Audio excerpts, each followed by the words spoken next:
السلام علیکم ورحمۃ اللہ۔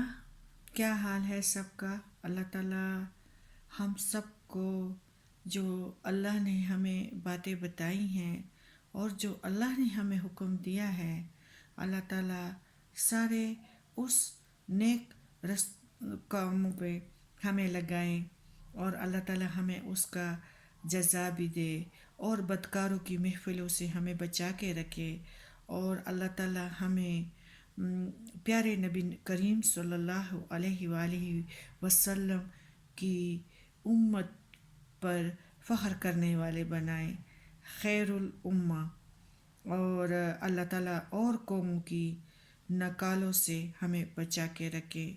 یہ بہت بڑا ظلم ہم کرتے ہیں ایک اپنی جانوں پہ، اور اصل ذریعہ جو ہے تو وہ یہ ہے کہ انسان کوشش کرے کہ اس قرآن پاک کی زبان نہیں ہے کہ اس کا زبان بن جائے۔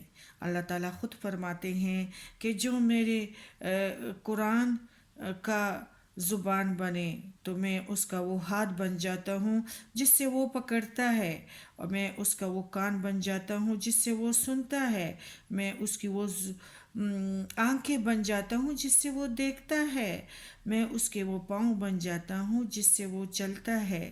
تو اللہ تعالیٰ ہم سب کو امت مسلمہ پہ فخر کرنے والے بنا دے اور تمام برے کاموں سے ہمیں دور رکھے، اور ہمیں مجاہد بنائے کہ ہم نفس کے خلاف ہر قسم کی جہاد کے لیے تیار ہو جائے اور اس کو اپنے اوپر فرض کرے۔ آمین۔ اور ہم امر بالمعروف اور نہی عن المنکر کا کام کریں اور اپنی دوسروں کو بھی پہنچائے اور اپنے اعمال بھی درست کریں۔ اعوذ باللہ من الشیطان الرجیم، بسم اللہ الرحمن الرحیم۔ رب اشرح لی صدری ویسر لی امری واحلل عقدۃ من لسانی یفقہوا قولی۔ ہمارے رب العالمین 110 میں فرماتے ہیں سورہ العمران میں پارہ نمبر 4 میں، وَلَوْ آمَنَ أَهْلُ الْكِتَابِ لَكَانَ خَيْرًا لَهُمْ مِنْهُمُ الْمُؤْمِنُونَ وَأَكْثَرُهُمُ الْفَاسِقُونَ۔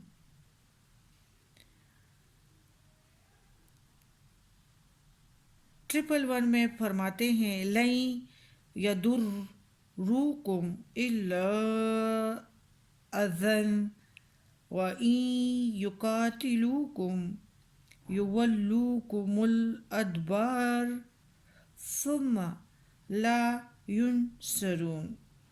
اور اگر اہل کتاب ایمان لاتے، اہل کتاب کو نصیحت ہے نا، اللہ تعالیٰ تو رب العالمین ہے، اللہ تعالیٰ ہر چیز پہ قادر ہے، اللہ تعالیٰ اینی ٹائم کسی کا دل بدل سکتا ہے، وہ ساروں کا ہے، صرف مسلمانوں کا نہیں ہے۔ وہ بہتر جانتا ہے کس ٹائم کسی کا دل جو ہے وہ نیکیوں کی طرف پھر جائے، ایمان کی طرف، قرآن پاک کی طرف۔ تو یہ اہل کتاب کو نصیحت ہے، اور اگر اہل کتاب ایمان لاتے تو ان کے لیے بہتر تھا۔ ان میں سے کچھ ایمان پر ہے اور ان میں سے اکثر نافرمان ہے۔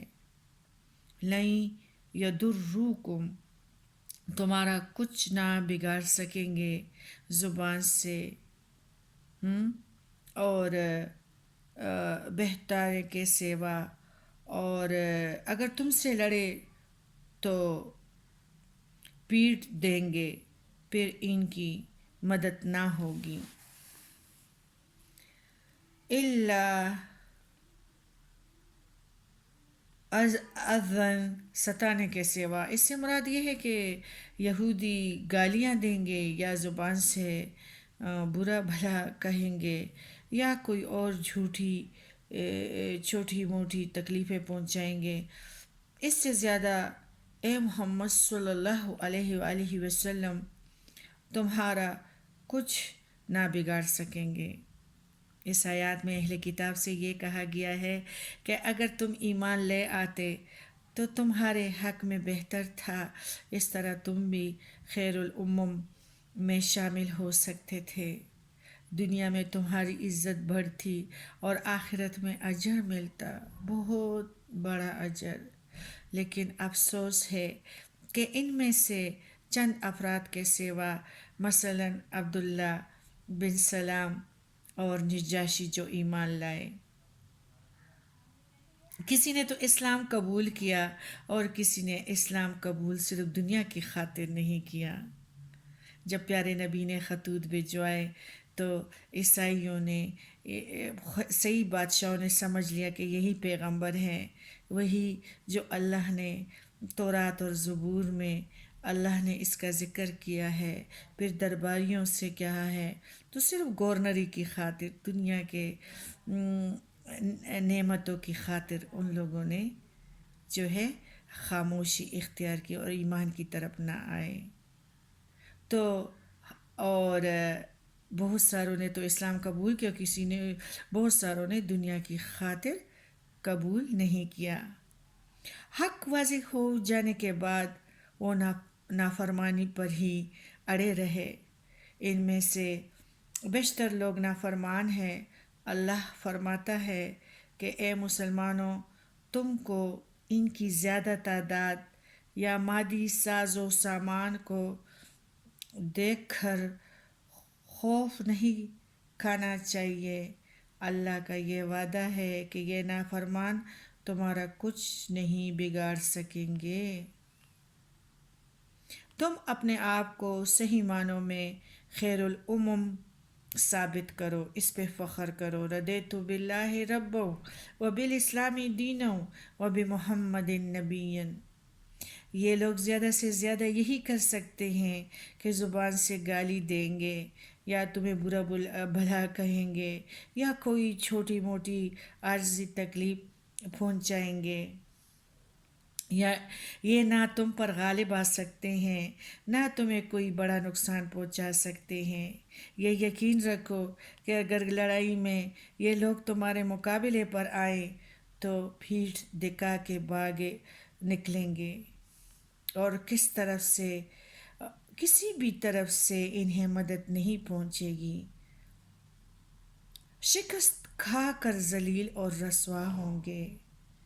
قرآن پاک کی یہ پیشن گوئی حرف بحرف پوری ہوئی۔ صحابہ کرام رضی اللہ تعالیٰ عنہما کے زمانے میں اہل کتاب کا یہی حشر ہوا۔ آپ کو تو سارا قصہ میں سنا چکی ہوں نا، بنو قینقاع، بنو قریظہ، یہ بڑے بڑے قبیلے تھے، کیا حال ہوا۔ وہی یہودی ہے کہ وہی درد ان لوگوں نے دلوں میں رکھا ہوا ہے کہ ہم وہ نہیں بھولے کہ ہمارا کوئی عزت ہی نہیں رہا تھا، اور وہ اب ہم پہ کام کر رہے ہیں، اور ہم بندر بنے ہوئے ہیں، اور ان کے نکال ٹی ویوں کو دیکھ دیکھ کے ان کے نخرے کر رہے ہیں۔ بیٹیاں ان کی طرح کپڑے پہنے تو ماں بڑی فخر کرتے ہیں، بیٹے ان کی طرح داڑھی بنائے، ان کی طرح ہیئر سٹائل کرے تو فخر۔ کیا ہو رہا ہے ہمارے ہاں؟ تو قرآن پاک کی یہ پیشن گوئی تو حرف بحرف پوری ہوئی۔ صحابہ کرام رضی اللہ تعالیٰ عنہ کے زمانے میں مدینے میں ان کا برا حال ہوا بہت ہی، اور خود ہی قلعہ بند ہو کے کچھ مدت مانگ کے پھر در بدر ہو گئے۔ خیبر سے ایران اور پولینڈ اور کہاں کہاں ان کا کوئی عزت ہی نہیں تھا۔ پھر مطلب ان کا بہت ہی برا حال رہا، اور تھوڑے تعداد میں مسلمانوں کو اور صحابہ کراموں کو، پیارے نبی کو اللہ تعالیٰ نے عزت سے نوازا، اور یہودیوں کا بہت ہی برا حشر ہوا۔ انہوں نے اسلام اور مسلمانوں کی تباہی کے لیے ایڑی چوٹی کا زور لگایا، لیکن مسلمانوں کا بال بھی کا نہ کر سکے۔ جہاں کہیں مقابلہ ہوا، شکست کھا کر بھاگ گئے، اور ہر موقع پر اللہ کی امداد مسلمانوں کے شامل حال رہی نا. وہ بنو کنکا نے جو عورت کے وہ پردے پیچھے سے دم بنائی تھی، پھر وہ عورت چیخ پکار اٹھی، پھر ان کے پیچھے مسلمانوں نے پیغام بھیجا تو انہوں نے کہا کہ بدر یہ قریش جو تھے وہ نااہل تھے، اور ہم تو خود تلواریں بناتے ہیں اور بڑے جنگجو ہیں اور ہم نہیں ڈرتے. جب مسلمانوں نے نعرہ تکبیر کہا، وہی بنو کنکا سنار اور لہے والے قلعوں میں بند ہو کے صرف پیارے نبی سے اجازت چاہی کہ 1 ہفتے کی مہلت دے دیجیے، اور انہوں نے مارکیٹیں اور اپنے قلعے چھوڑ دیے اور بہت سارے ملکوں میں پھیل گئے، ذلیل اور رسوا ہو گئے. آگے ہمارے اللہ فرماتے ہیں سورہ ال عمران میں آیت نمبر 112 میں،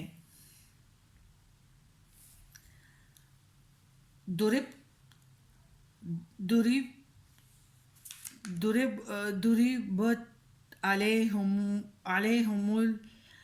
الذلۃ اینما ثقفوا الا بحبل من اللہ وحبل من الناس وبغضب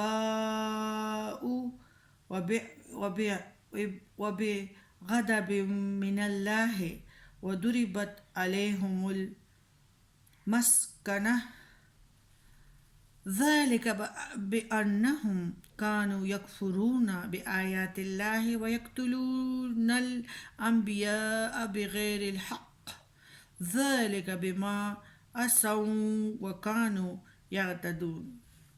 اور ماری گئی ان پر ذلت جہاں دیکھے جائیں سوائے اس کے کہ اللہ کی طرف سے کوئی عہد ہو یا لوگوں کی طرف سے کوئی عہد ہو، اور انہوں نے اللہ کا غصہ کمایا اور لازم کر دی گئی ان کے اوپر حاجت مندی، یہ اس لیے کہ وہ اللہ کی آیاتوں کا انکار کرتے رہے اور ناحق پیغمبروں کو قتل کرتے رہے.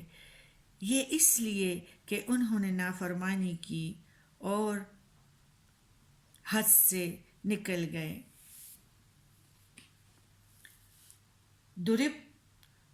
ضربت ماری گئی، عربی کا یہ لفظ مارنے کے علاوہ چلنے یا چسپاں کرنے اور مسلط کر دینے کے معنیوں میں بھی استعمال ہوتا ہے.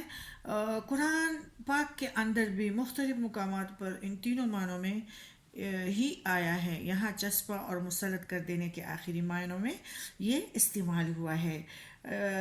ذلت اردو میں بھی یہ لفظ انہیں خواری اور رسوائی کے معنوں میں عام استعمال ہوتا ہے، اور ذلیل افراد و اقوام اپنے علم و دولت اور خود مختاری کے باوجود عزت و احترام سے محروم ہوتی ہیں. ذلت اور رسوائی انہیں گھیرے ہوئی ہوتی ہیں. حبل من اللہ، اللہ کی رسی، اللہ کا عہد، یعنی جب تک یہ لوگ اللہ کے قانون کو نہیں اپنائیں گے اور اسی کی شریعت پر عمل پیرا نہیں ہوں گے، ذلت ان سے دور نہیں ہوگی. بات یہ ہے نا کہ جو اللہ تعالیٰ نے بندوں کو چن لیا ہے، بندوں کو نعمتوں سے نوازا ہے اور عزت دی ہے، بلند مرتبہ ان کو عطا ہوا ہے، تو بندے کو چاہیے کہ ہمیشہ عجز انکساری کا مظاہرہ کرے، نہایت خلوص سے اپنے رب کے آگے بندگی اور عبادت کرے، اللہ کے آگے سجدہ کرنے اور رکوع کرنے والوں کے ساتھ رکوع کرتی رہے. اس آیات سے واضح ہو جاتا ہے کہ اللہ اپنے فضل و کرم کے لیے جسے چاہے محسوس کر لیتا ہے، اسی پر اپنی برکتیں نازل کرتا ہے اور دوسروں پر فضیلتیں عطا کرتا ہے. انسان کو چاہیے کہ وہ اپنے رب کی بندگی کرے، اس کے آگے سر جھکائے اور عبادت کرنے والوں کے ساتھ مل کر عبادت کرے. اللہ کا شکر ادا کرنے کا سب سے اچھا طریقہ یہی ہے. اللہ کو بندوں کا عجز انکساری بہت زیادہ پسند ہے. جو شخص خدا واحد کی نعمتیں پا کر شکر کرتا ہے اللہ اس پر مزید برکتیں نازل فرماتا ہے۔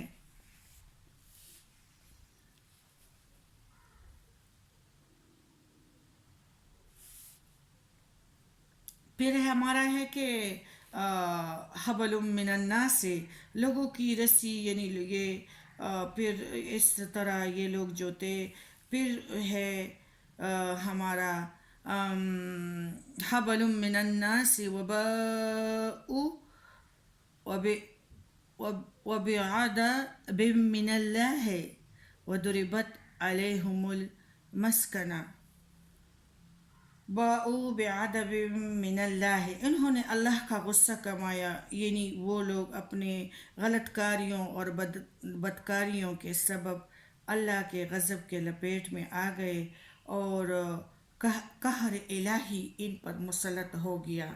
المسکنۃ، حاجت مند و غربت مفلسی میں اللہ کے غضب اور غصے کی ایک صورت یہ ہے کہ معاشی بدحالی، مہنگائی اور کمر توڑنے والی مہنگائیاں اور بد سے بد حسرت والے حکمران ان پر مسلط کیے جاتے ہیں۔